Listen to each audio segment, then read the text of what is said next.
મિત્રો મને Victor Hyogo સૌથી પહેલાં આપને પૂછવાનું ભૂલી ગયો, વિષય અંગ્રેજીમાં રાખ્યો. મને કહ્યું મુકેશભાઈ તમે ગુજરાતી હિન્દી અંગ્રેજી બધું મિક્સ કરજો. મેં જો કે હસતા હસતા પ્રકાશભાઈને સંજીવભાઈને એમ કહ્યું કે જ્યારે રૂપિયાની વાત આવે ને, નાણાંની વાત, ત્યારે ભાષાનો કોઈ બાધ નડતો નથી. વિશ્વના કોઈ પણ દેશમાં તમે જાઓ, રશિયામાં જાઓ, તમને રશિયન ન આવડતું હોય પણ તમારું પાકીટ ખોલીને જેવી તમે નોટ કાઢો ને, તરત બધા તમારી ભાષા સમજી જાય. એટલે આ રૂપિયાની ભાષા એવી છે. એટલે હું માનું છું કે મહદઅંશે આપ ગુજરાતીને પ્રિફર કરશો. અલબત્ત જે કાનૂની મુદ્દા સમજાવવા માટે મારે આશ્રય લેવો પડશે અંગ્રેજીનો, અને ક્યાંક મન કી બાત જો આવી જાય તો હિન્દીનો પણ પ્રયોગ કરીશું. Friends, I am reminded of a beautiful quote of Victor Hugo.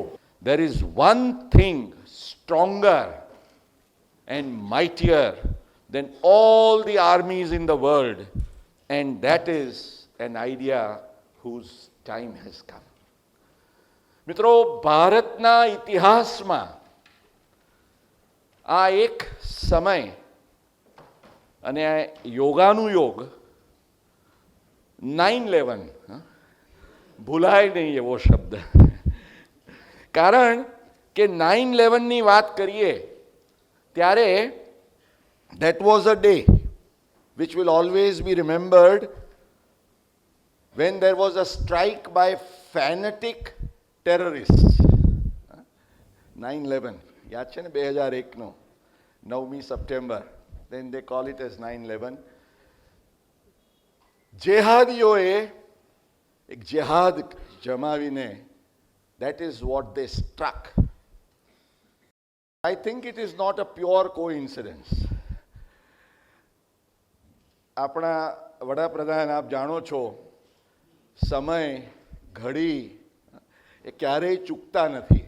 હજી આજની જ વાત કરીએ તો એમણે આપણને સૌને એમનો જૂનો ઇતિહાસ, એમની જૂની ભૂમિકા યાદ કરાવી કે એક સમય હતો જ્યારે હું સ્ટેશનો પર ચા વેચતો હતો, અને ત્યારે બધા કહેતા કે ભાઈ કડક ચા, એટલે કે છે હું તો કડક ચાથી ટેવાયેલો છું, માટે અમે કડક પગલાં. મીડિયાના મિત્રોને યાદ હશે, this is his latest statement.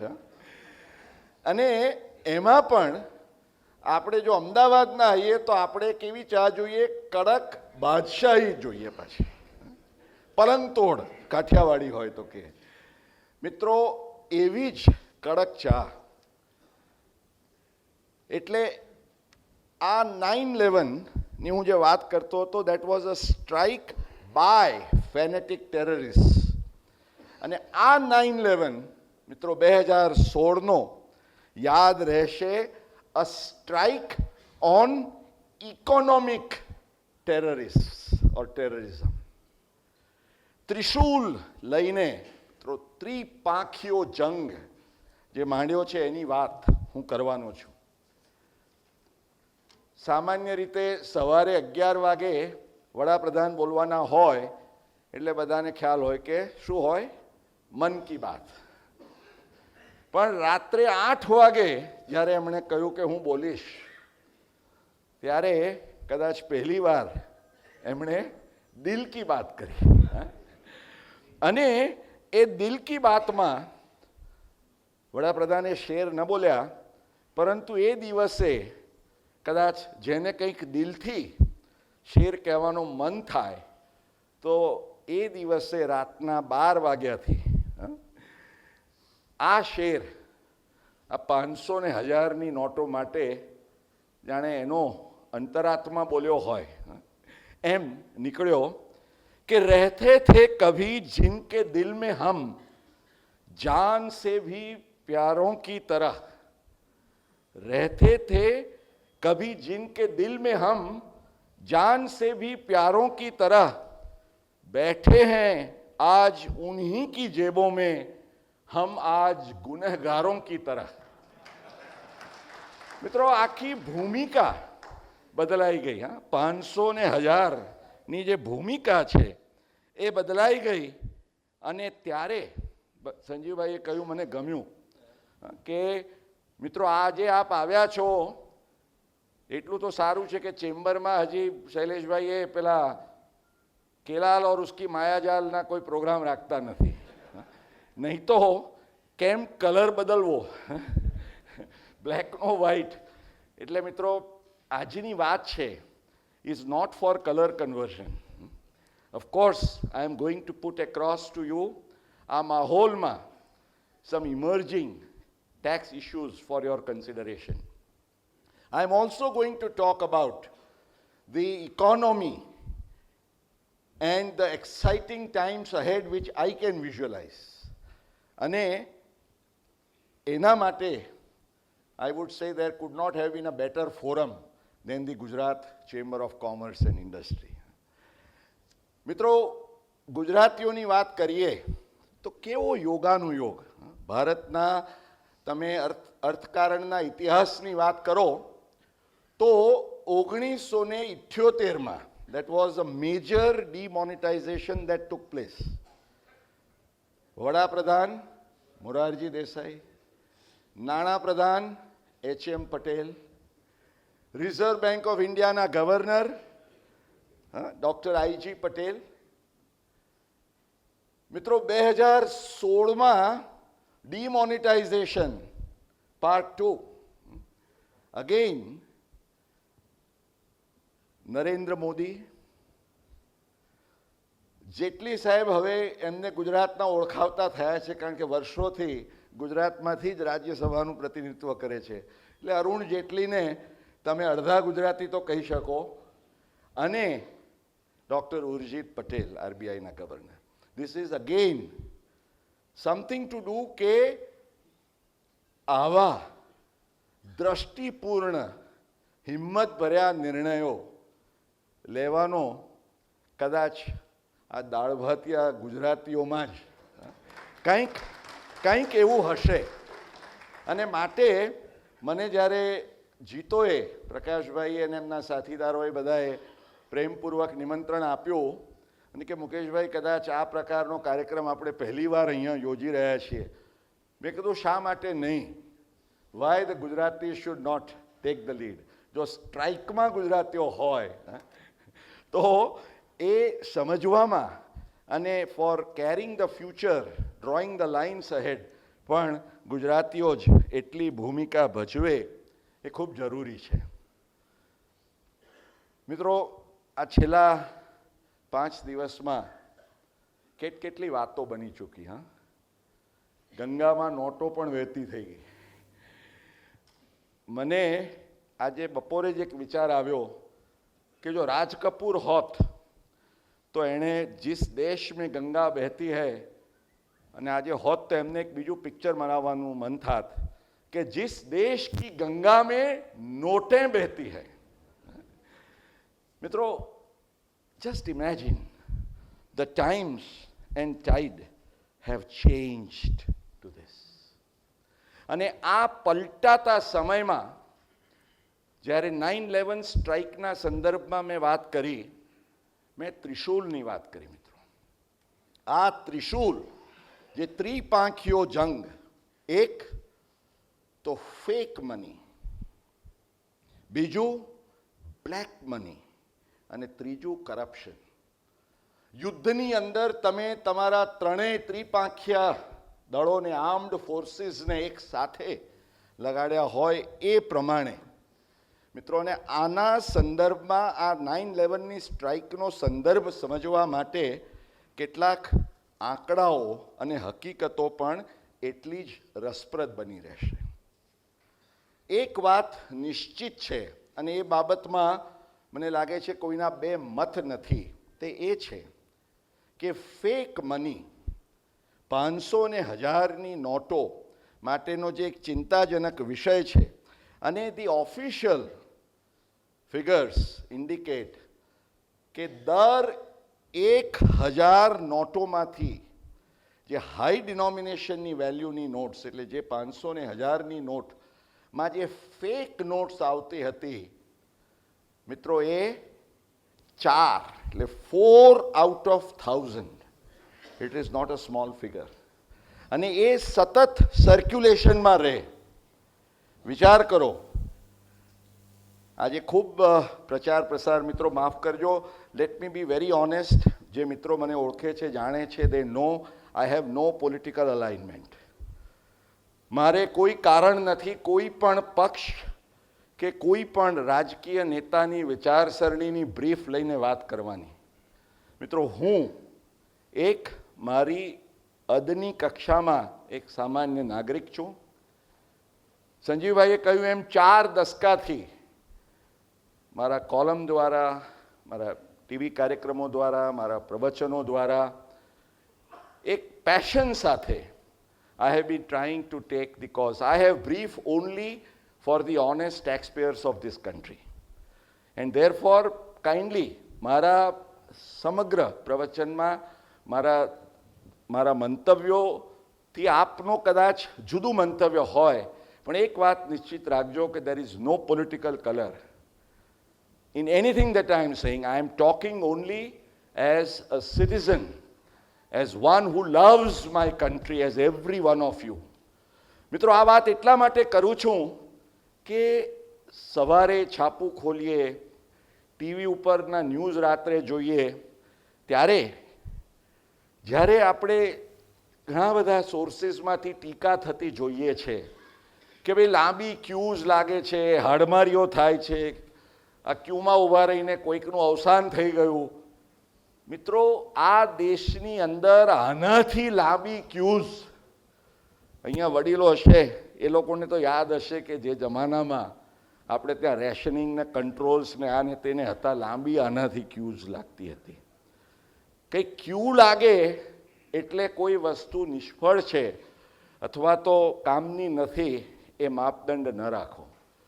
તકલીફ પડે, અરે આપણા ઘરમાં બહેનો અહીં છે કહેશે, આપણા ઘરમાં રિનોવેશન ચાલતું હોય ને તોય તકલીફ પડે છે કે નહીં?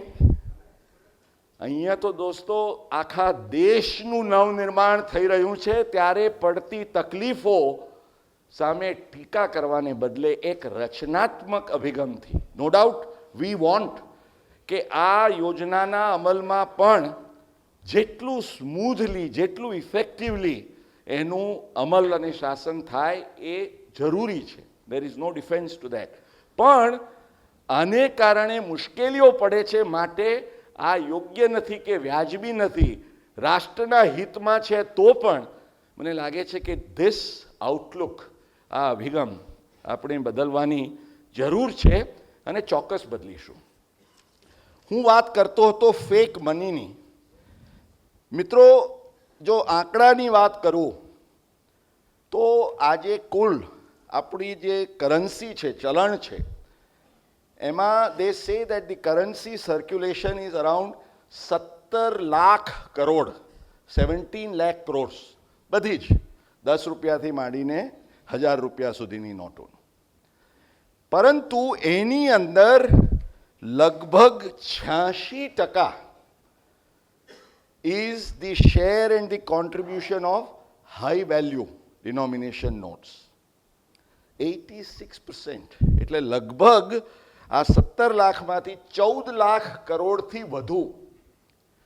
અને આ હજી છેલ્લામાં છેલ્લો આજનો જ આંકડો આવ્યો કે 1.5 લાખ કરોડ રૂપિયા બેંકોમાં આ 5 દિવસમાં જમા થઈ ચૂક્યા છે. એટલે હજી દિલ્હી દૂર છે, પણ 30મી ડિસેમ્બર સુધીનો સમય પણ છે. પરંતુ આ 1000માંથી 4નું જ્યારે સમીકરણ તમે કરો ત્યારે વિચાર કરી શકો છો. અને મિત્રો, ગવર્મેન્ટ ઓફ ઇન્ડિયાની એમની ઓફિશિયલ નોટમાં with facts, figures and statistics એમણે એમ કહ્યું કે 2011થી 2016માં લગભગ 40% એ સર્ક્યુલેશનમાં વધારો થયો.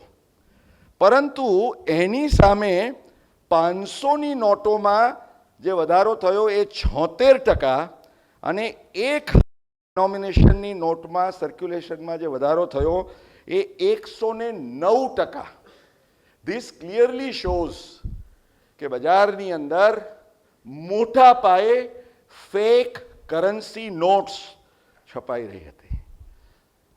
અને તમે ગમે તેટલા મશીનો, ગમે તેટલી ટેકનોલોજી લાવત તો પણ મિત્રો આ ફેક નોટ્સનો જે પ્રશ્ન છે એને અસરકારક રીતે, જેને કે રામબાણ ઇલાજથી you could not have resolve. એટલે એટલીસ્ટ આ ત્રિપાંખિયા જંગમાં, પહેલા જંગમાં તો એમ કહી શકાય કે લગભગ નિશ્ચિત સફળતા સરકારને અને આ દેશને મળી ચૂકી છે ને મળીને રહેશે.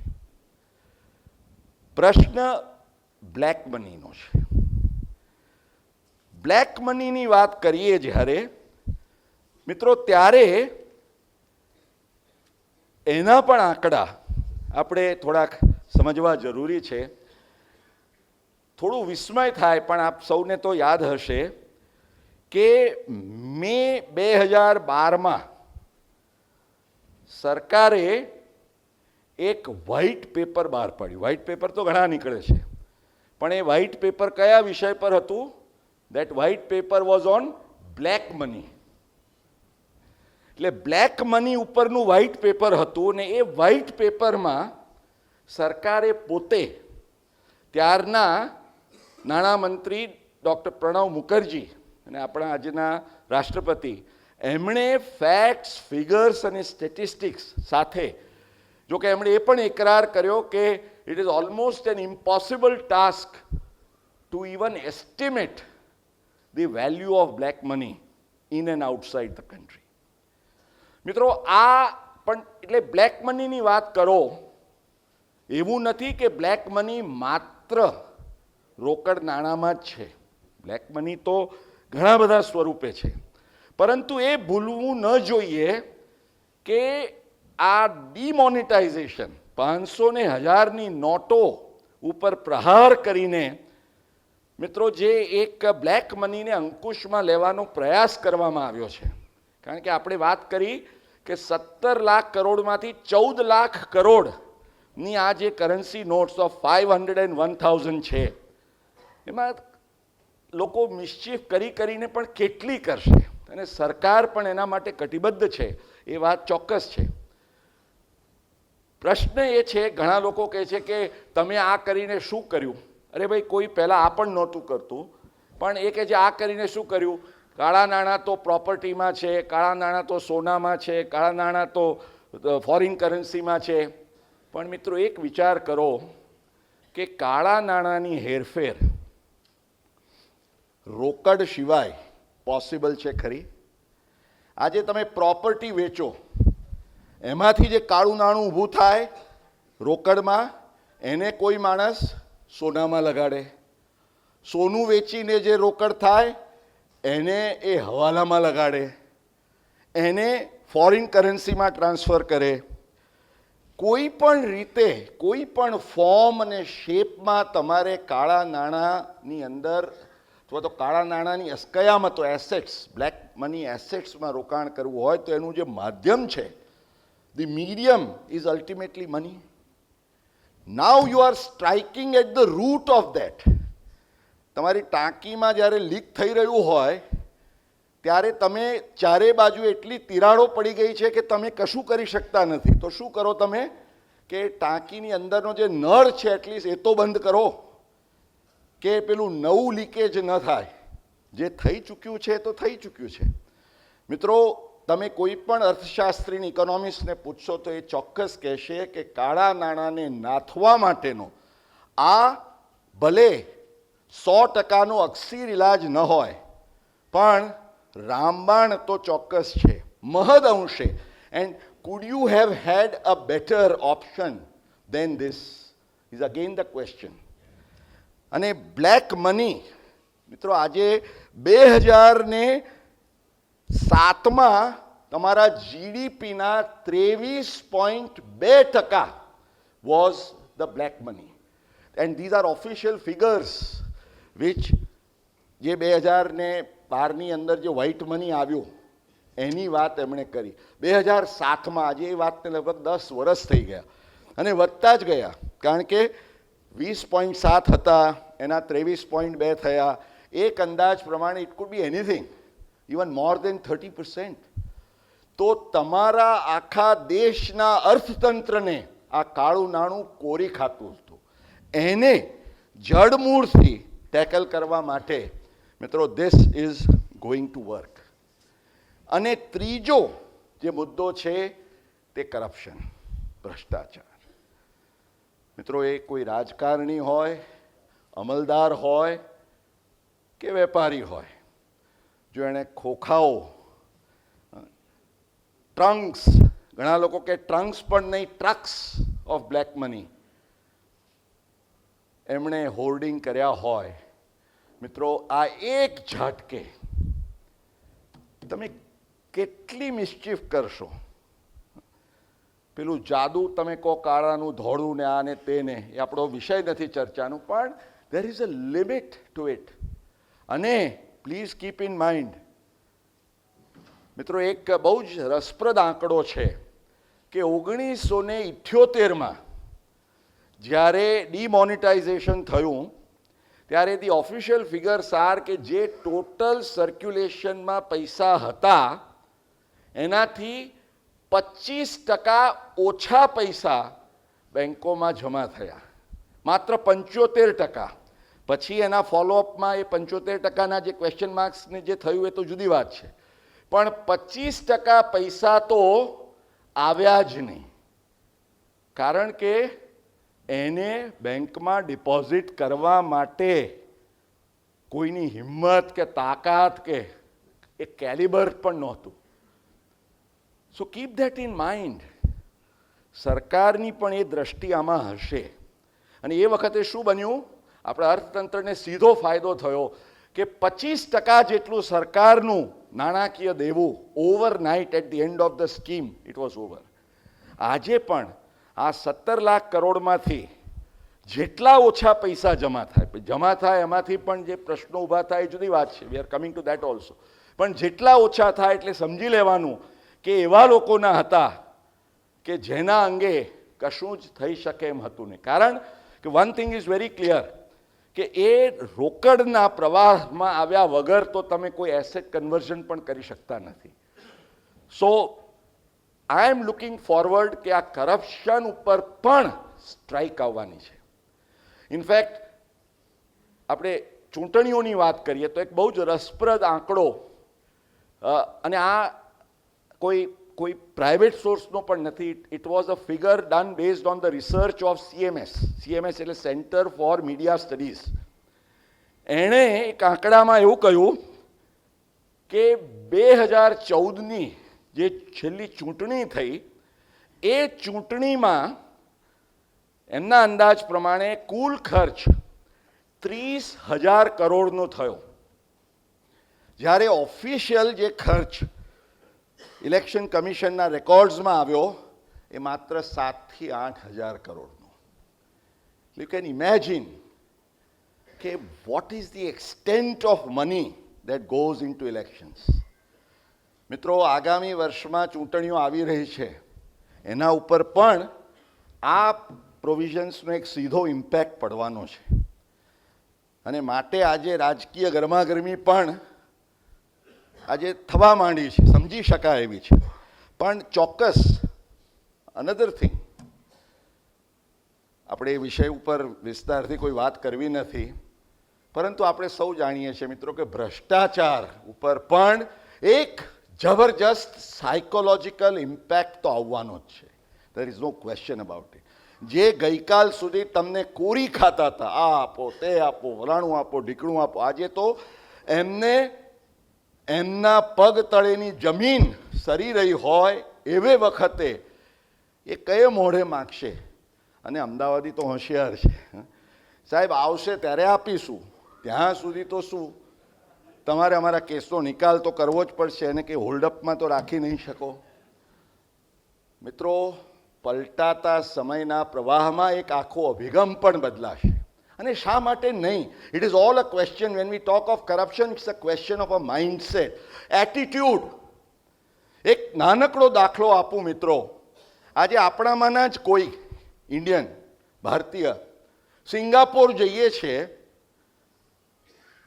કોઈની તાકાત કે ચોકલેટ ખાઈને કે પેલું પાન પરાગની પડીકી ખોલીને ખાધા પછી, ત્યાં તો પાન પરાગે ખવાય કે નહીં એ જુદો પ્રશ્ન છે, પણ કદાચ ખવાય એમ સમજીને તમે રસ્તા ઉપર પણ ભૂલથી કાગળિયું નાખવાનો પ્રયાસ કરતા નથી.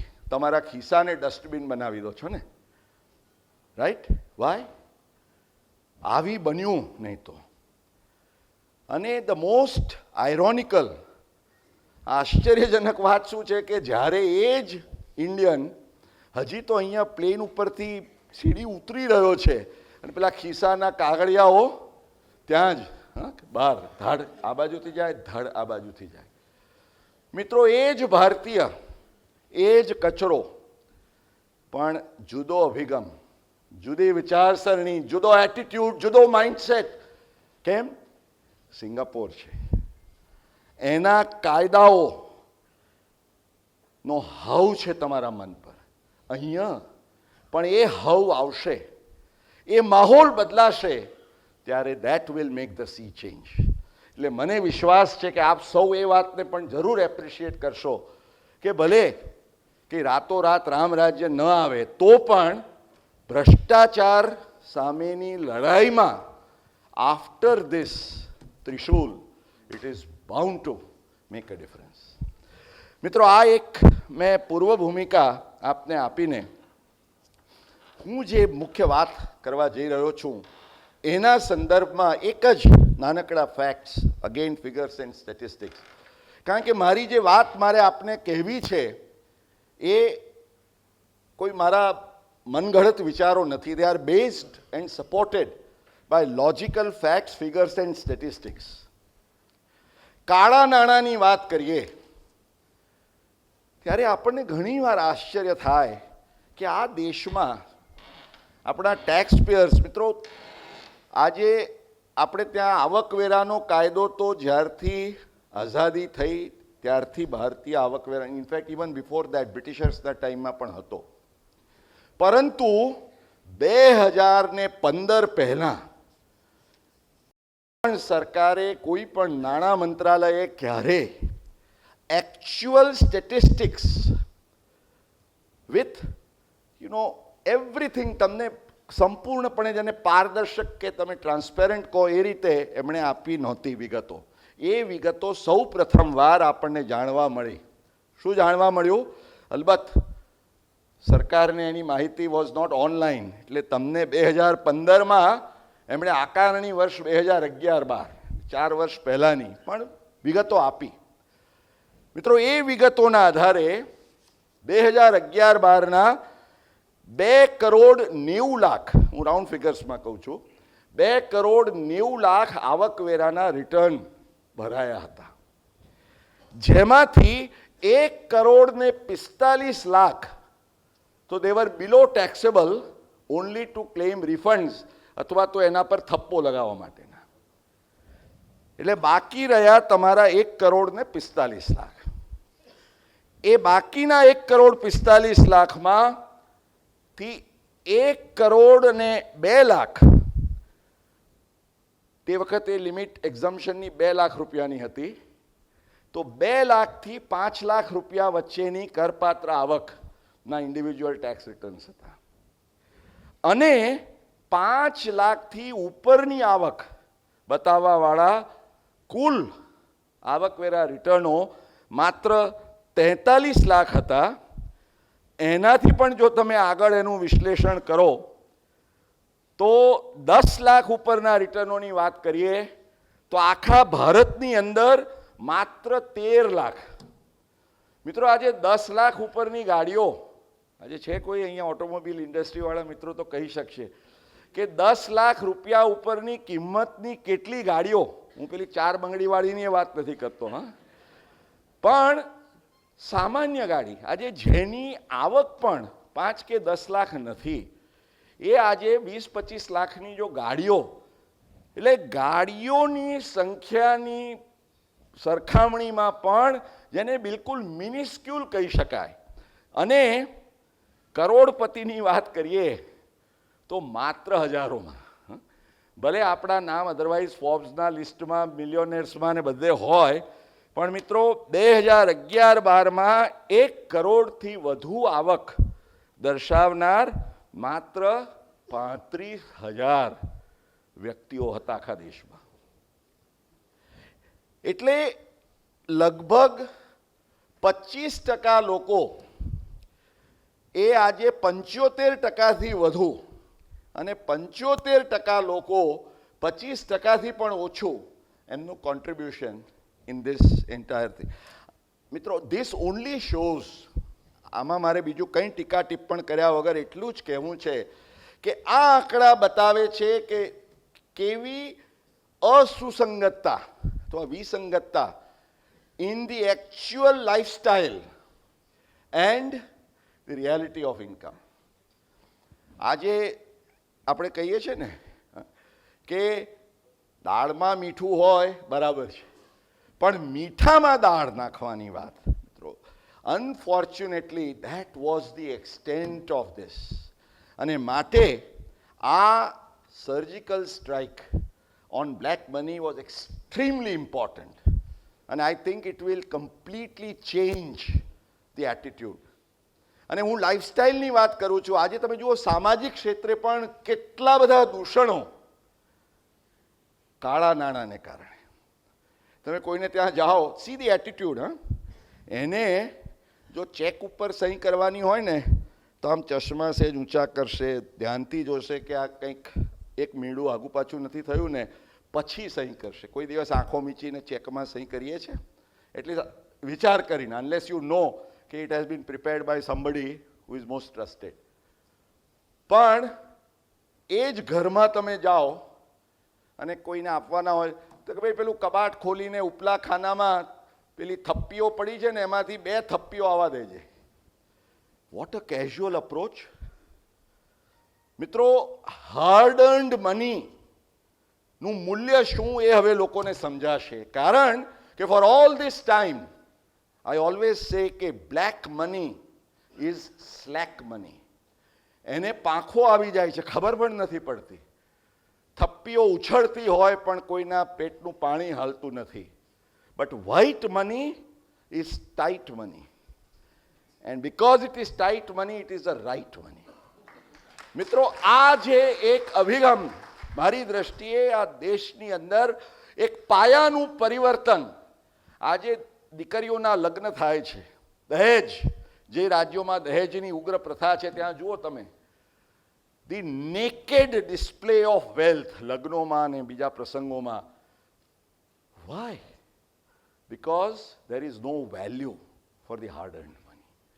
મિત્રો, આ એક આખું લાઈફસ્ટાઈલનું જે પરિવર્તન આ દેશની અંદર માત્ર આર્થિક નહીં પણ એક સામાજિક ક્રાંતિ પણ આ 9/11ની સ્ટ્રાઇક લાવશે એમ કહીએ તો એમાં 1% પણ અતિશયોક્તિ નથી. Let me now come to the tax issues. અમે અમદાવાદી હોય, ગુજુ હોય, એટલે ટેક્સ આપણી રગોમાં વસેલો છે. પણ મને જે ગુજરાતીઓનો ટેક્સનો અભિગમ ગમે છે તે એ છે કે જો ગુજરાત દેશમાં કોઈ એક પહેલો નંબર આપવાનો હોય, કાયદાના દાયરામાં રહીને આવકવેરા આયોજન કરીને ટેક્સ બચાવવાના એક આખા અભિગમમાં, તો એમાં આપણા ગુજુઓનો નંબર પહેલો આવે. અને એમાં પણ અમદાવાદી હોય એટલે એકો. સાબરમતી જૈન બોલો સાહેબ, જીતોની જય હો. પ્રકાશભાઈની આમ જીભ નીકળી ગઈ.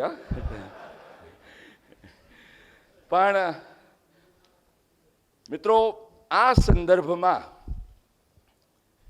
આપણે મારા જે પ્રવર્તમાન માહોલમાં જે ટેક્સ ઇશ્યુઝ છે એને હું મુખ્યત્વે 3 વિભાગમાં હું ચર્ચામાં લેવા માગું છું. અને I think that should take care. મને ઘણા બધા પ્રશ્નો પણ આવ્યા, બટ વિધિન ધીસ ફ્રેમવર્ક મોટાભાગના પ્રશ્નોનો આમાં સમાવેશ થઈ જશે એ હું આપને ખાતરી આપી શકું છું. Steel if there are issues, we'll take up at the end. મિત્રો, આ યોજના જ્યારે જાહેર થઈ 8મી નવેમ્બરે મોડી રાત્રે સૌના મનમાં, ખાસ કરીને મારા મનમાં તો તે વખતે એક મોટો પ્રશ્ન હતો કે જો આ બાબતે સ્પષ્ટતા ન થાય તો it will create a huge anxiety, unrest, disturbance. લોકોના મનમાં તોફાન મચી જશે, લોકો રાતોની ઊંઘ નહીં કરી શકે. કેમ? હું હંમેશા એમ કહું છું કે ભારતના કોઈ પણ ઘરમાં, in any household of the country, એ અપર ક્લાસ હોય, મિડલ ક્લાસ હોય, લોઅર મિડલ ક્લાસ હોય, અને અહીંયા આગળ સાક્ષીઓ મને મળી રહેશે, મને I am sure they will support me what I am saying.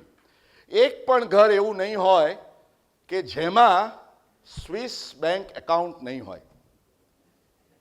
તમે કહેશો આ શું મુકેશભાઈ, કયા સ્વિસ બેંક એકાઉન્ટની વાત કરી?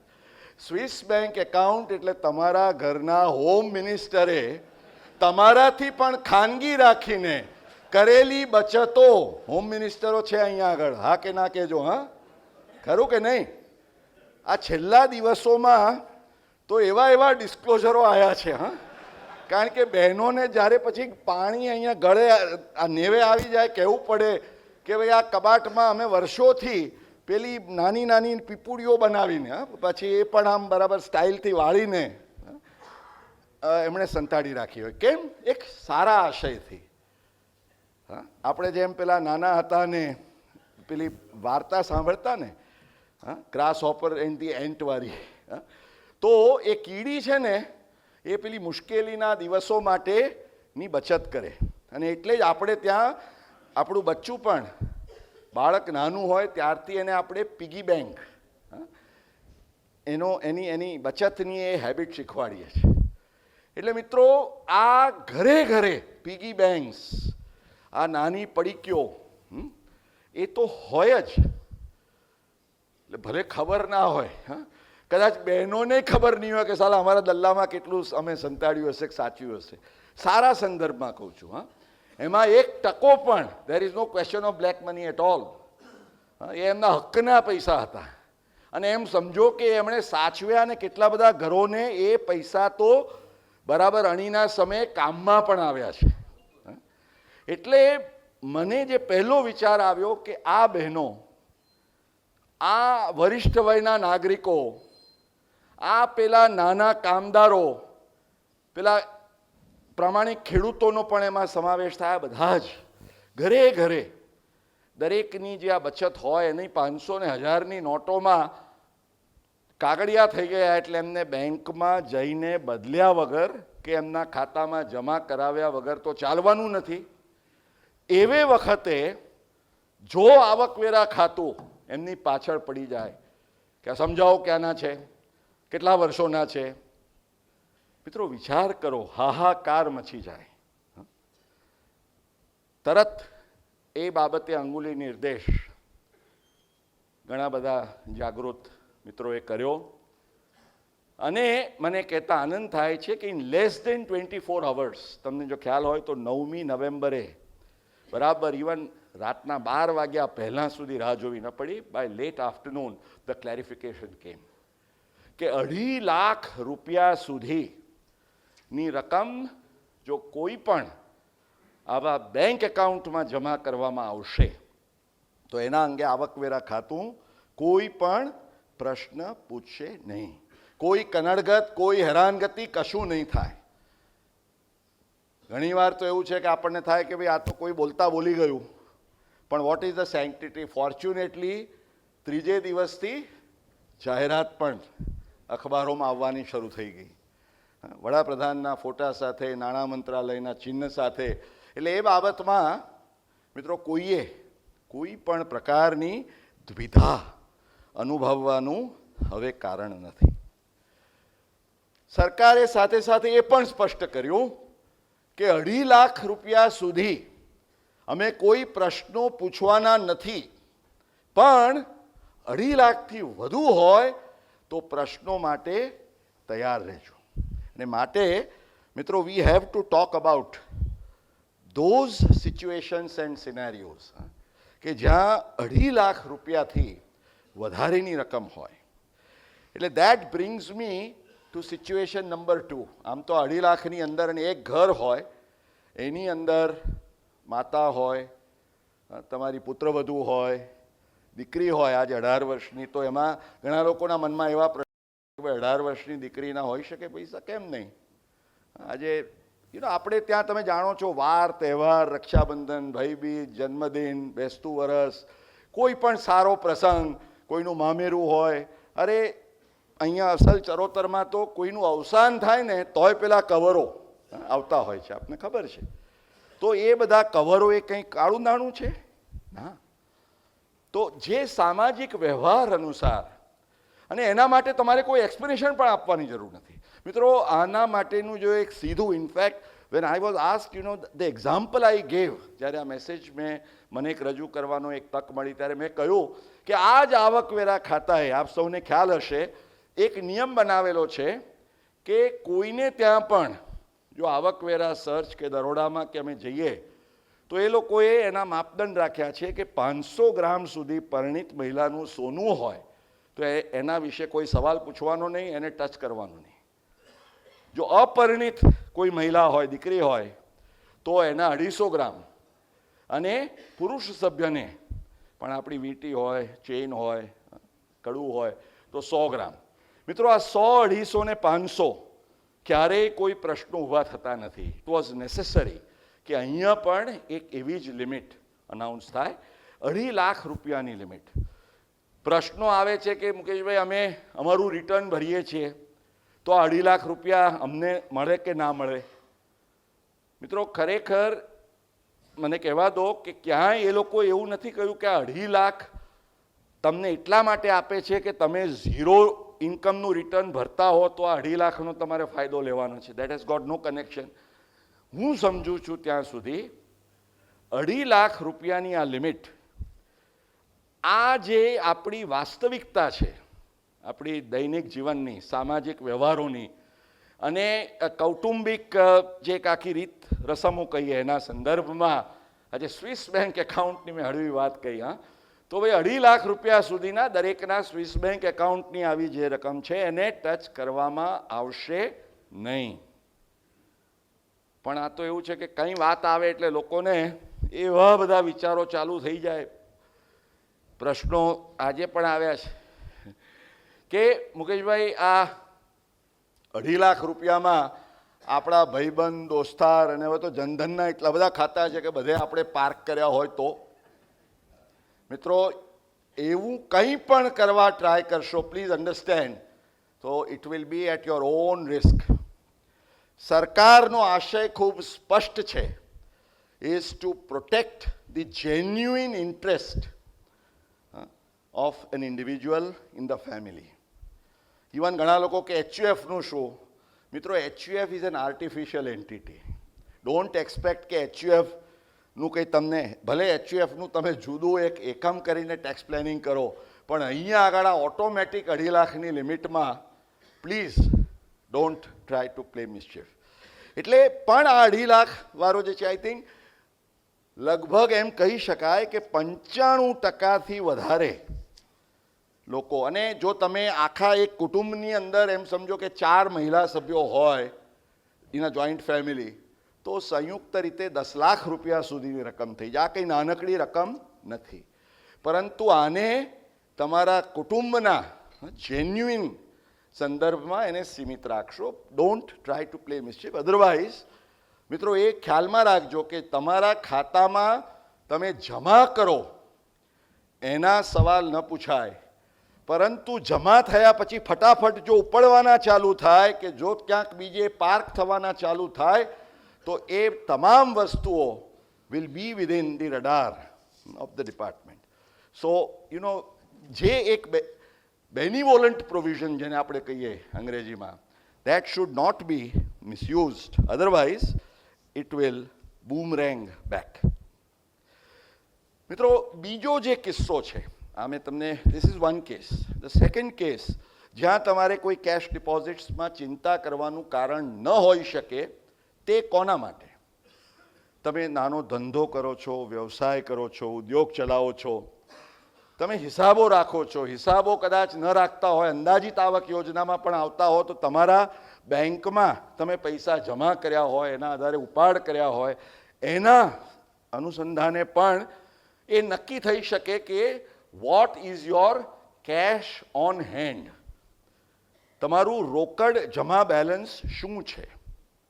એટલે મિત્રો 8મી નવેમ્બર 2016ની મધરાતે જે કાંઈ રોકડ જમા બેલેન્સ લોકો પૂછે છે આજે મને કોઈ આપી ગયું તો મિત્રો આજે 8મી નવેમ્બર પછી 9મી નવેમ્બરથી 500 કે 1000 ઇઝ નોટ લીગલ ટેન્ડર, એ આપ જાણો છો.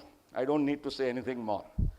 8મી નવેમ્બરના રોજ જે તમારું કેશ બેલેન્સ હોય, યુ કેન રેસ્ટ એશ્યોર્ડ, ભલે એમ સમજો કે તમારા ધંધાને લક્ષ્યમાં રાખતા તમે બિલકુલ રિટેલ બિઝનેસ કરો છો, કેશમાં જ મોટાભાગની તમારી રિસીટ્સ છે, અને એટલા માટે તમારું કેશ બેલેન્સ સપોઝ 15 લાખ રૂપિયા છે, તો એ 15 લાખ તમે કોઈ પણ સંશય વિના, કોઈ પણ સંકોચ વિના, કોઈ પણ ચિંતા વિના બેંકમાં જમા કરાવી શકો છો. બી વેરી ક્લિયર અબાઉટ ઇટ. એક ફ્રેન્ડલી એડવાઇસ કે ટીપ આપું છું, એટલા માટે કે એમાં કોઈ કાનૂની બાદ નથી, પરંતુ you have two always consider, જ્યારે પણ તમે કાયદાનો વિચાર કરતા હો ને આવકવેરાનો વિચાર કરતા હો, તો you have to consider preponderance of probability, જેને આપણે કહીએ છીએ કે વ્યવહારુ શક્યતાઓની પ્રબળતાનો પણ વિચાર કરવો જોઈએ. તમારું 15 લાખનું કેશ બેલેન્સ હોય, તમે પહેલાં આજે 5 લાખ જમા કર્યા, પછી પાછા 3 અઠવાડિયા પછી બીજા 7 લાખ જમા કર્યા, અને પેલી સ્કીમ પૂરી થતાં સુધીમાં છેલ્લે કે હું રહી ના જવું માટે 3 લાખ જમા કર્યા. આ કર્યું હોય, તમે બતાવો 8મી નવેમ્બરે મારા 15 લાખ હતા, પણ તમારા આવકવેરા અધિકારીને અન્યથા વિચારવાનો તમે પૂરો અવકાશ આપો છો. કેમ કે ભાઈ સામાન્ય રીતે શક્યતા શું હોય કે જે તમે પહેલાં ડિપોઝિટ કર્યું એ તમે એમાં કંઈ રાહ જુઓ, ઓછું બહુ તો મુહૂર્તની રાહ જોતા હો તો સારા દિવસની રાહ જુઓ. બેન્કોમાં લાઈનો લાગવાની છે તો સરકારે સમય આપ્યો છે. ઇનફેક્ટ નાણામંત્રી પોતે કહે છે કે ઉતાવળ ના કરશો, તમારા માટે પૂરતો સમય છે, સમય લો. પણ તમે 3 ઇન્સ્ટોલમેન્ટ પાડ્યા આમાં, તો મિત્રો અનુમાન એ થઈ શકે, આઈ એમ જસ્ટ ફ્રેન્ડલી એડવાઇસ, કે તમે કંઈક તમારા મનના વિચારોમાં રિવિઝન કર્યું, આ પેપર રિવાઇઝ કર્યું. મિત્રો આ રિવાઇઝ કરેલું પેપર તમને આકરું પડી શકે.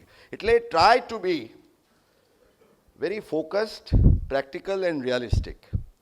અને મેં કહ્યું એ પ્રમાણે તમારી જે cash on hand of your business profession, એના માટે કોઈ પણ નાણાકીય મર્યાદા નથી.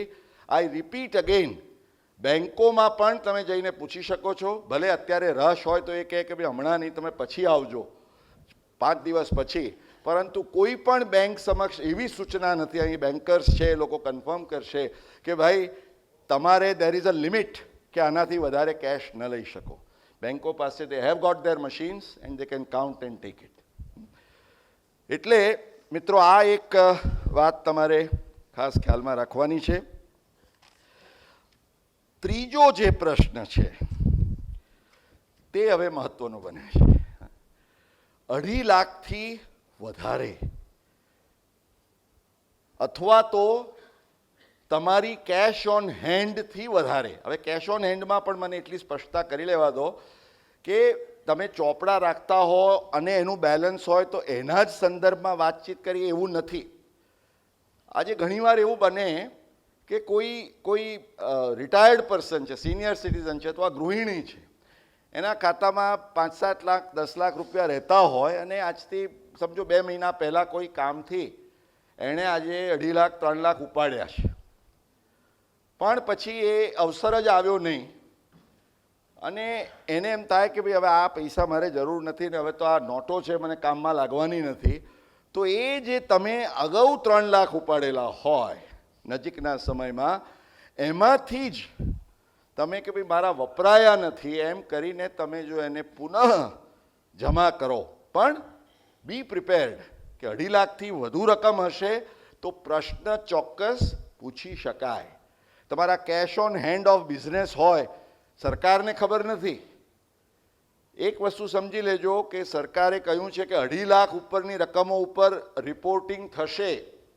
ભલે એઆઈઆરમાં આપ જાણો છો, જે એન્યુઅલ ઇન્ફોર્મેશન રિટર્નની જે 2 લિમિટ્સ છે તમારે યાદ રાખવાની છે. એક લિમિટ છે એ છે 10 લાખ રૂપિયા સુધીની. જો આખા નાણાકીય વર્ષમાં જો સેવિંગ્સ એકાઉન્ટમાં 10 લાખથી વધારે જમા થયા હોય અને કરંટ એકાઉન્ટમાં 50 લાખથી વધારે જમા થયા હોય તો એ તમે જાણો છો એઆઈઆરમાં જાય છે. આ પર્ટિક્યુલર પર્પઝ માટે 2.5 લાખનો બેન્ચમાર્ક. પણ મેં કહ્યું એટલે 2.5 લાખથી ઉપરની તમારી ધંધાની કેશ હોય, તમારા વિડ્રોલમાંથી તમે પુનઃ એને મૂકવા માગતા હો, આ તમામ પરિસ્થિતિઓમાં મિત્રો તમારે જવાબ આપવા માટે તો તૈયાર રહેવું જોઈશે. હવે આપણે મેં કહ્યું એ પ્રમાણે 2.5 લાખથી વધારે છે, તમારા ધંધાની કેશ કે તમારા ઉપાડ સાથે તમે સમજાવી શકો એનાથી વધારે કેશ છે, તો શું? મિત્રો, તો શુંનો કોઈ જવાબ હું શું કોઈ પણ પ્રમાણિક કરવેરા સલાહકાર તમને આપી શકે નહીં. ચોક્કસ હું તમને કાનૂની પરિસ્થિતિ જે છે એનો સાચો ચિતાર આપી શકું. કારણ કે છેલ્લા કેટલાક દિવસોથી અને તમારા મોટાભાગના પ્રશ્નો આની આગળ ઘૂમી રહ્યા છે. કારણ કે પેલા ન્યૂઝ મીડિયાની હેડલાઇન્સ, છાપાના અંદર કે પેલે ટેલિવિઝનના પટ્ટા જે જતા હોય એમાં કે હવે તો બધાને મોડે થઈ ગઈ છે આ કલમ 270A, 200% પેનલ્ટી, પ્રોસિક્યુશન. હવે મિત્રો, આ 270A શું છે, 200% પેનલ્ટી શું છે, પ્રોસિક્યુશન સજા દંડ ક્યારે થઈ શકે એ તમે સમજી લો, એ જરૂરી છે. અને એટલું સમજી લો પછી સમજદારને બીજું કંઈ સમજાવવાનું હોતું નથી. એ પોતે જાણે છે કે what I need to do and how I take care of my affairs.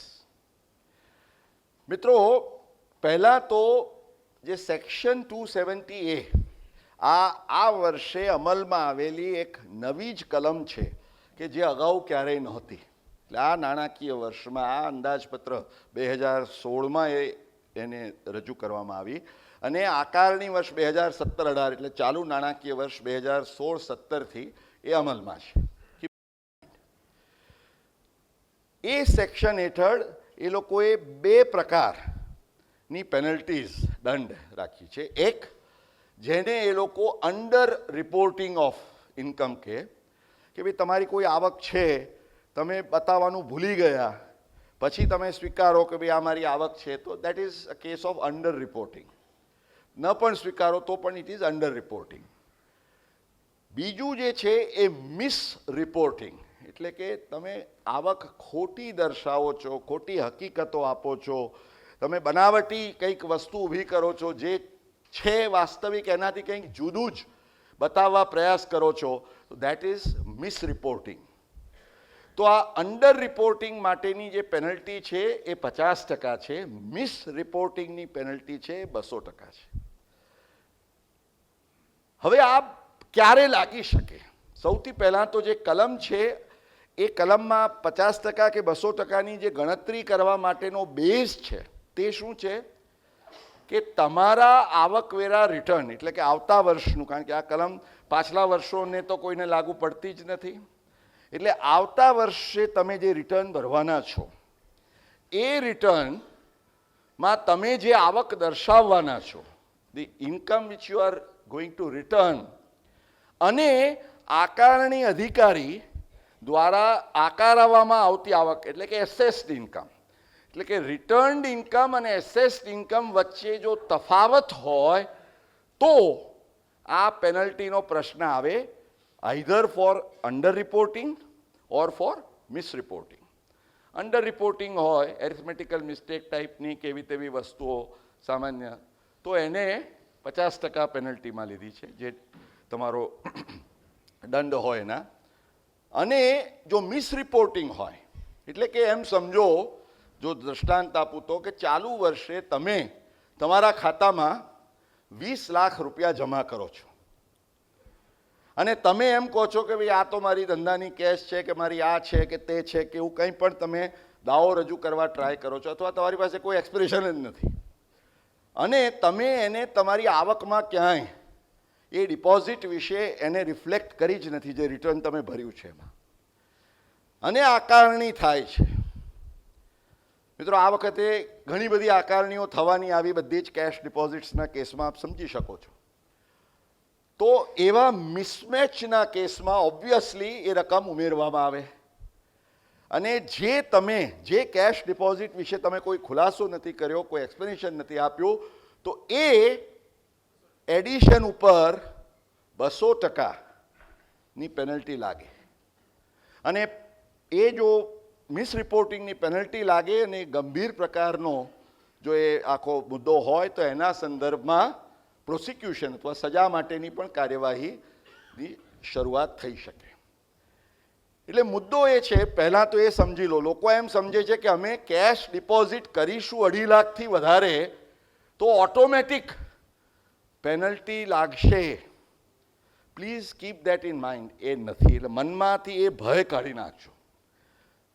તમારી ધંધાની જે યોગ્ય કેશ છે, તમારા વિડ્રોલ્સ સાથે જેને સીધું કનેક્શન છે, આ તમામ કેસ છે મિત્રો, જો તમે પહેલાં તો એ કેસના સંદર્ભમાં તમને પ્રશ્ન પૂછી શકાય, તમે જો ખુલાસો આપો તો સવાલ નથી, પણ તમારો ખુલાસો કાચો પાકો હોય અને એડિશન થાય તો પછી લડીને જે ફાઇનલ થાય એ મુજબની પરિસ્થિતિ.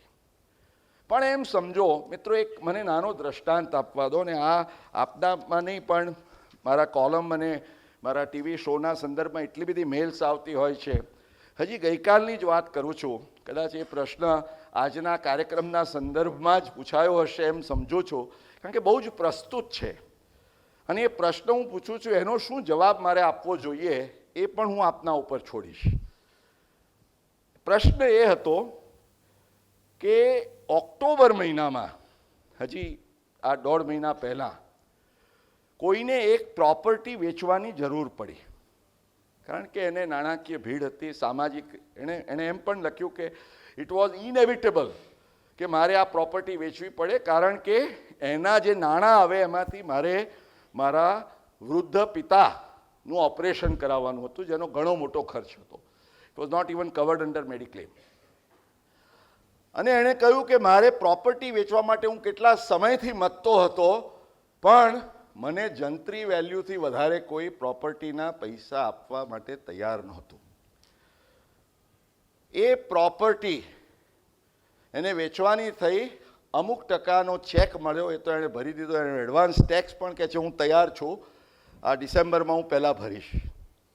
પણ બાકીની જે રકમ છે, એણે એમ કહ્યું કે મેં મારા મનથી વિચાર એવો કર્યો હતો કે આ રકમ પણ મારે કોઈ રોકડા રાખીને મને કામના નથી, હું તો મારા ખાતામાં જમા કરાવીને એના ઉપરનો ટેક્સ ભરવા માટે પણ મારી તૈયારી છે અને હતી.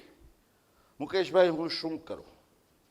મને એમ થયું કે આ જ પ્રશ્ન આજે આ જીતોના ઓડિયન્સ સમક્ષ હું પૂછું. આજે મીડિયાના મિત્રો પણ અહીંયા આવ્યા છે, એ પણ આ જ વાત લઈને જાય. એક વાત નિશ્ચિત છે કે આ કેસમાં માની લો કે આપણા મિત્રની જે ભાવના છે કે મારે 1 રૂપિયાની કરચોરી કરવી નથી.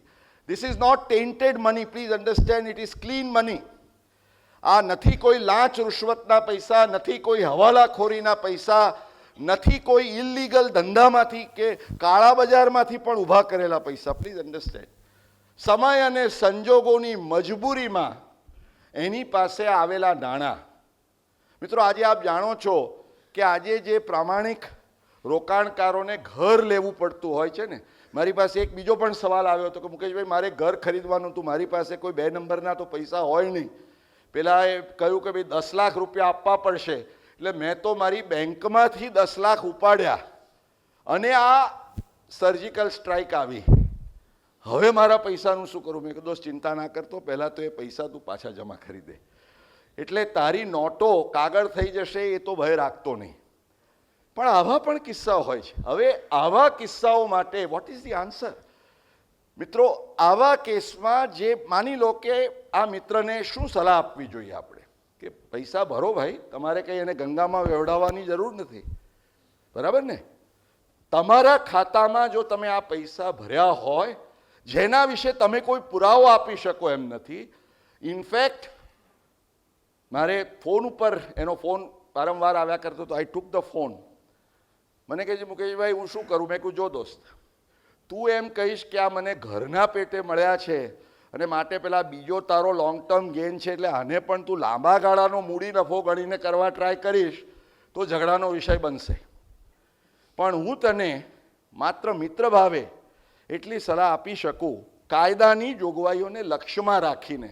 અને છતાં પણ મેં કીધું આ જીતોના ઓડિયન્સને પૂછીશ if they have a different view, કે જો એ આ નાણાં એની આવક તરીકે દર્શાવવાનો નિર્ધાર કરીને બેંકમાં ડિપોઝિટ કરે અને આ પ્રકારની જોગવાઈઓ માટે મિત્રો આપ સૌને મારે તમે 270 એને હવે મગજમાંથી કાઢી નાખજો હાલ પૂરતું, અનલેસ કોઈ તોફાની પ્રોગ્રામ હોય તો જુદી વસ્તુ છે, which I am sure you would not want to. પણ એક બીજી કલમ જે છે સેક્શન 115 BBE, કલમ 115 BBE,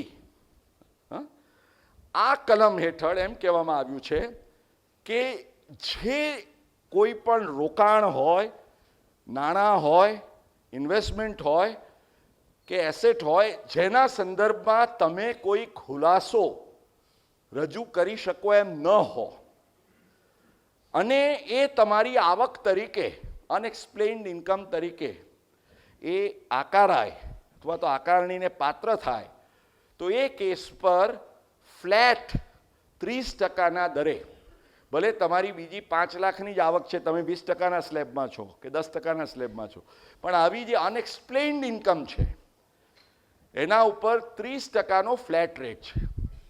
એટલે મિત્રો એક વસ્તુ તો નિશ્ચિત છે કે એ ભાઈ પોતાના કેસમાં દેખાડે તો કોઈ એમ ના કહી શકે કે તે અહીં કેમ ના બતાડી ને અહીં કેમ ના બતાડી.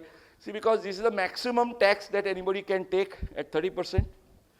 કોઈ વર્ષનો પણ ઝઘડો સામાન્ય રીતે ઊભો ન થાય unless there is evidence to the contrary, કારણ કે છેલ્લા કેટલાય વર્ષોથી રેટ શું છે 30%.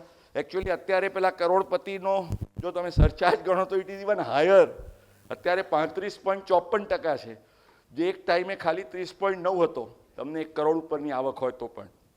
એટલે મિત્રો આ કેસમાં જો વ્યક્તિ પોતે પોતાના બેંકમાં કોઈ રકમ જમા કરે જેના વિશે એની પાસે કોઈ ખુલાસો નથી, કોઈ એક્સપ્લેનેશન નથી, કોઈ પુરાવો નથી, પોતે સ્વેચ્છાએ ટેક્સ ભરી દે છે અને જો એ સમજુ હોય તો એમ પણ વિચારે કે ભાઈ હું ભરું ને મને પૂછવા આવે કે નોટિસ આવે કે ભાઈ આ શેના ભર્યા તમે પૈસા, અને પછી તમે કહો કે તો હું ભરવાનો હતો ટેક્સ, તો પણ હજી કદાચ યોર બોનાફાઇડ્સ મે બી ક્વેશ્ચન.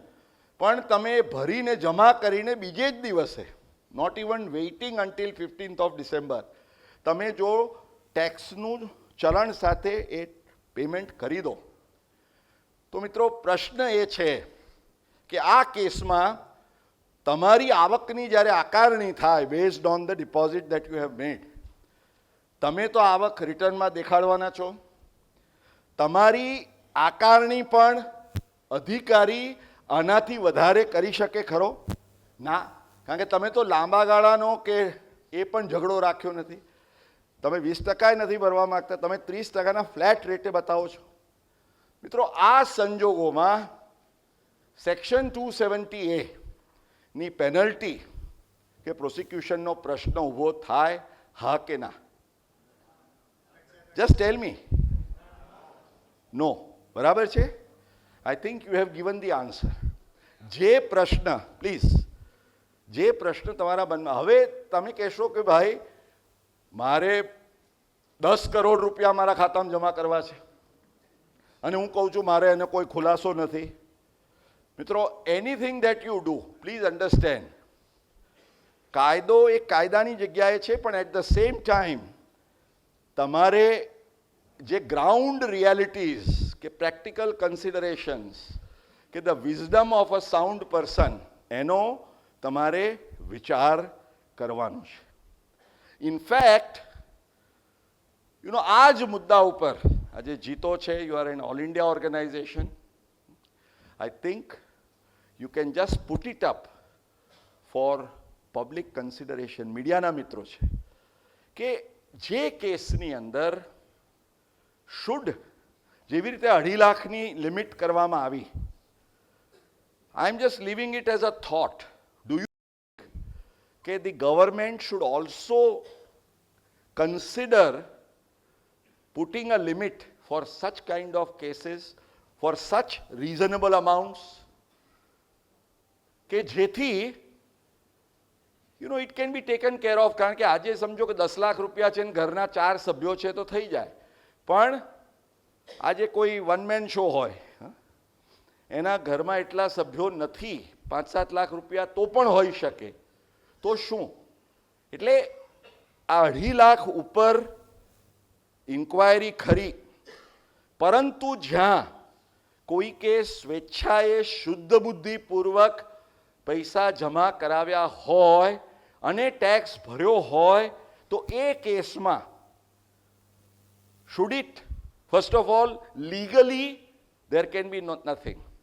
મિત્રો, આ પ્રસંગે એક વિચાર, આખા મારા વાર્તાલાપનો જો ઇમર્જિંગ ટેક્સ ઇસ્યુનો એક કેન્દ્રબિંદુ વિચાર હોય જે આપ સૌ ઘરે લઈ જાઓ અને કાલથી આ વિચારને દેશભરમાં વહેતો મૂકો for consideration by the highest of the authorities is this. Human nature, માનવ સ્વભાવ છે, એ ગંગામાં પૈસા વહેવડાવશે નહીં, અપવાદ છે. એની પાસે જો 2 જ રસ્તા હોય, એક પ્રામાણિકપણે પોતે એના ઉપર ટેક્સ ભરીને, કારણ કે એના પ્રામાણિક એટલે પ્રામાણિક ઇન વોટ સેન્સ કે સમય અને સંજોગોના શિકાર બનેલા સંદર્ભમાં એણે કોઈ એવો આર્થિક, જેને કહીએ ગુનો કહી શકાય, એ કેટેગરીમાં આવતો નથી. એવી કોઈ લિમિટ કરોડો અબજોની વાત પણ નથી, પણ 2.5 લાખથી વધારે છે. તો એવા કેસમાં એના મનમાં 2 વિચાર આવે. એક, પેલા 2.5 લાખથી વધારે છે એટલે એની આસપાસ પેલા ખોટા એલિમેન્ટ્સ, એજન્ટ્સ ઘૂમ્યા કરે, ભાઈ ચાલો કંઈક જાદુ કા ખેલ કરતે हैं, એના રવાડે ચઢીને એ ડુબિયસ મેઝરમાં જાય અને જવું જોઈએ. અને જો એ પ્રેશરમાં હોય તો કદાચ એનો શિકાર પણ બને, તો વેધર ધેટ ઇઝ જસ્ટિફાઈડ ઓર એ આજે રાષ્ટ્રના હિતમાં પોતાના કોન્શિયન્સને ક્લિયર કરવા માટે જો એના ઉપરનો ટેક્સ ભરીને એ પૈસા જમા કરાવે. ટેક્સના પૈસા તો સરકારને મળે જ, જોડે જોડે મુદ્દલ પણ, બાકીના પૈસા પણ રાષ્ટ્રના હિતમાં એ કામમાં આવે, તો એ દિશામાં વિચાર માંગી લે છે કે કેમ? મિત્રો, આ એક વિચાર હું આજે આપની સમક્ષ મૂકવા માગું છું. I do not want to answer anything beyond this on this point of tax issue because I think I have covered everything. પણ આ વિચાર, એક તો મેં કહ્યું એમ કાનૂની પરિસ્થિતિ ખૂબ સ્પષ્ટ છે, પણ વિવાદો ઊભા ન થાય, લોકો સંશયનો શિકાર બનીને રવાડે ન ચડે, અને એને બદલે if we can productively utilise all this for a good cause, અને જેના માટેની લક્ષ્મણ રેખાઓને બધું જ રાખી શકાય, તો મિત્રો આ એક વિચાર હું આજે આપની સમક્ષ મૂકવા માગું છું. બી વેરી ક્લિયર. અને લેટ મી સે at the cost of repetition, કોઈએ દિલ્હીમાંથી કે નાણાં મંત્રાલયમાંથી એવું નથી કહ્યું કે 200% પેનલ્ટી અને લાગે તમારી 2.5 લાખ ઉપરની કેશ ડિપોઝિટ્સ હોય તો automatically. Nobody has said this. એમાં કહેવામાં એમ આવ્યું છે, સ્પષ્ટતા એમ કરવામાં આવી છે કે if there is a mismatch between your income that you have returned, તમે જે દર્શાવી છે તે, અને જે વાસ્તવિક પરિસ્થિતિ છે એના સંદર્ભમાં.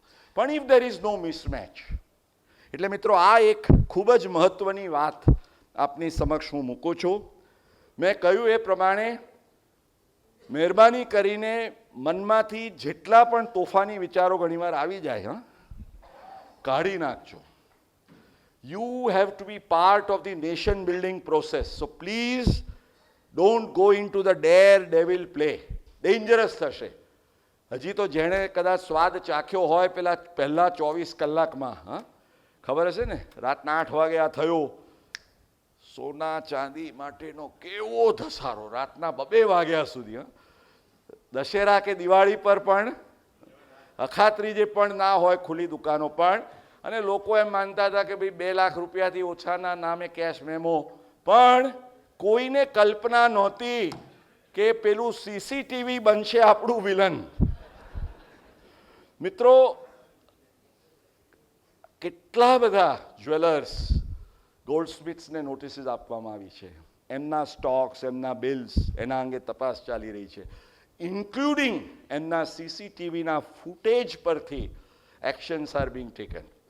એટલે જ્યાં પણ લોકોએ આંધળુક્યું કર્યું છે એના પરિણામોનો એમને સામનો કરીને રહેવાનું છે, એ ખાસ ખ્યાલમાં રાખશો. છેલ્લી થોડીક મિનિટોમાં ટેક્સના issues I have touched, in fact practically all of them. અમુક પ્રશ્નો એવા છે કે ભાઈ અમે સિનિયર સિટીઝન છીએ તો 3 લાખની લિમિટ લાગે, 2.5 લાખને બદલે. મિત્રો, પહેલાં સમજી લેજો, this has nothing to do. આજે એક બહેનનું કોઈનું મેં કહ્યું એમ ₹1,00,000 રિટર્ન ભરાતું હોય અથવા ₹1,00,000ની કાયદેસરની આવક હોય તો પણ એ ₹2.5 લાખ જમા કરાવી શકે છે. કેમ? કારણ કે આને તમારી ટેક્સેબલ લિમિટ સાથે કોઈ લેવા દેવા નથી. એટલે 2.5 લાખ ને 3 લાખ ને એ બધા વિચાર કરશો નહીં. Be very clear. I think સંજીવભાઈ, I have touched all those questions. છતાં કંઈ હશે તો will see at the end. નૌતમભાઈએ પણ હજી ઘણી વાતો કરવાની છે. મિત્રો, ખાલી I want to end on a positive note. મારા સબ્જેક્ટનો એટલો જ મહત્વનો ભાગ, the economic prospects ahead, and I thought of it, પ્રકાશભાઈ, because you are a body which stands for the nation's economic growth, JITO itself. મિત્રો, શું એના ઇમ્પેક્ટ્સ થશે? Let me tell you. હું કોઈ જ્યોતિષ નથી, ભવિષ્યવેત્તા પણ નથી, અર્થશાસ્ત્રીઓ પણ ખોટા પડી શકે છે, પરંતુ અર્થકારણને જે કોઈ સમજ્યું હોય અને પ્રવર્તમાન પરિસ્થિતિ વિશેનો કંઈક થોડો કયાસ નીકળી શકે એમ હોય તો I am just making a few points, quick points for consideration. What is going to happen in the days to come? મિત્રો, there will be a price impact. ભાવો ઉપર ચોક્કસ અસર પડશે, પડી શકે, સ્વાભાવિક છે. અને એમાં પણ 2 સેક્ટર્સમાં ખાસ, રિયલ એસ્ટેટ. મને પૂછશો નહીં કેટલું, ઇટ ઓલ ડિપેન્ડ્સ. ઇનફેક્ટ એવા પણ પ્રોજેક્ટ્સ હોઈ શકે કે જેમાં ₹1નો ફેર ન પડે, because they are operated completely differently. પણ ખાસ કરીને સેકન્ડરી જે ટ્રાન્ઝેક્શન્સ છે, જમીનોના સોદા છે, બધામાં real estate can go down. there is a strong possibility. એનાથી વધારે લક્ઝરી ગુડ્સ, મેં કહ્યું એ પ્રમાણે આગળ મિત્રો, જે લાઈફસ્ટાઈલ છે એનો આખો સંદર્ભ બદલાવાનો છે. હવે પરવડશે નહીં તમને પેલી 5 સ્ટાર હોટેલોના બારમાં જઈને આમ તેમ પેલી થપ્પીઓ ફેરવતા કે ખખડાવતા માટે. Because it is going to be your hard. Even credit card કાઢશો ને તો એનો રેકોર્ડ પણ at the end of the year EIRમાં આવવાનો છે. I would say this is one of the best things that is going to happen. કમાવા માટેનો જુદો રૂપિયો, ખર્ચ કરવા માટેનો જુદો રૂપિયો, આવી વિસંગતતાઓ શા માટે? There will be only one. આજે પરદેશથી લોકો આવે છે, એ લોકોને આ તમારે બ્લેક અને વ્હાઇટ તો એ સમજતા જ નથી, કારણ કે એ એમના મગજમાં પીછે જ ના પડે. મિત્રો, આજે આપણી આવતી પેઢીઓ આ કાળા અને ધોળાનો ભેદ ભૂલી જઈએ એવી પ્રાર્થના કરીએ ઈશ્વરને, તો આ 9/11ની એ સૌથી મોટી દેન ગણાશે. આજે આપણી દીકરીઓને દહેજ હવે કોઈ માંગવાનો વિચાર ના કરે, કારણ કે શું માંગશે? અથવા તો કાયદો એમ કહે છે કે ભાઈ તમારે ત્યાં જો ઓફિશિયલી કંઈ આવ્યું, અત્યારે તો શું છે કે દહેજનો કાયદો છે, પણ રોકડામાં આપ્યું તો તમારી સામે કોણ કોઈ કંઈ પગલાં લઈ શકે? મિત્રો, દહેજનો પણ અંત, સેવ ધ ગર્લ ચાઇલ્ડ, આપણે વાત કરી છે, બેટી બચાવો, આ કેટલા સારા સામાજિક પરિવર્તનો. મોદીજીએ જ વાત કરી ને હમણાં જાપાનમાં પરમ દિવસે, કે વૃદ્ધાશ્રમની માતાઓ માટે પણ બધાને પ્રેમ ઉભરાઈ ગયો. અઢી લાખ રૂપિયા જમા થવા માંડ્યા. મને યાદ છે 1985માં મિત્રો, જ્યારે વિશ્વનાથ પ્રતાપ સિંહ હતા અને એમણે એસ્ટેટ ડ્યુટી કાઢી, ત્યારે મેં એને નવાજી હતી as one of the biggest socio economic reforms of all times. કેમ? કારણ કે મને બરાબર યાદ છે તે વખતે શું 20 લાખ રૂપિયાથી વધારે તમારી એસ્ટેટ હોય ને એમાં બધાનો સમાવેશ થાય તો 85%ની એસ્ટેટ ડ્યુટી હતી.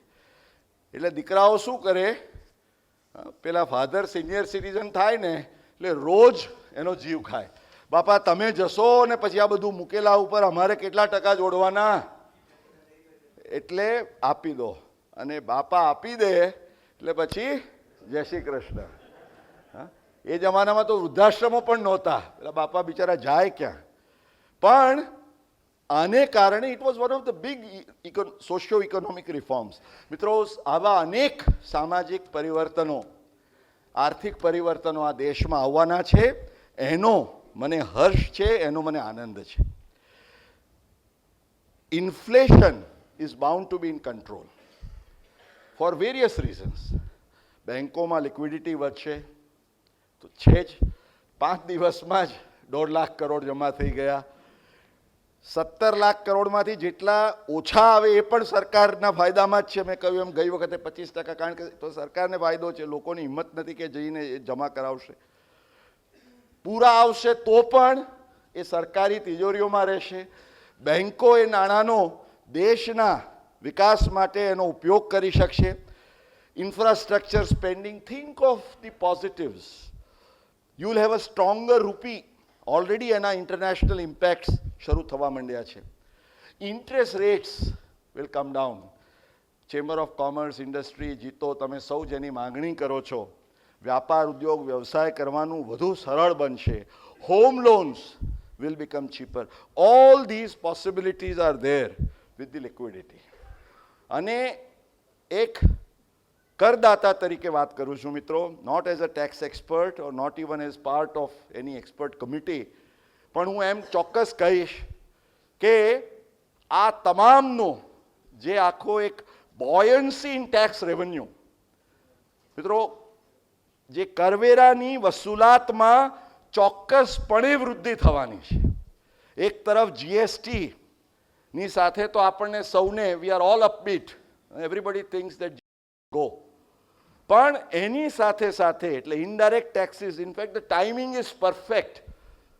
જો તમારે જીએસટીની સફળતા માટે એક વસ્તુની જરૂર હતી તો મિત્રો આખી આ પેરેલલ ઇકોનોમીને તમારે જડમૂળથી કાઢવાની હતી. એના માટે આઈ થિંક જીએસટીની સફળતા માટે પણ this is one of the very big positives.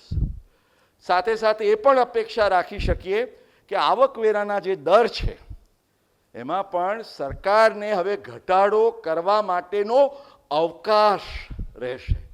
અને જે આંકડાઓ મેં તમને આપ્યા એમાં આમૂલ પરિવર્તન આવશે, કારણ કે હવે it is not going to be possible for you to have 2 sets of figures.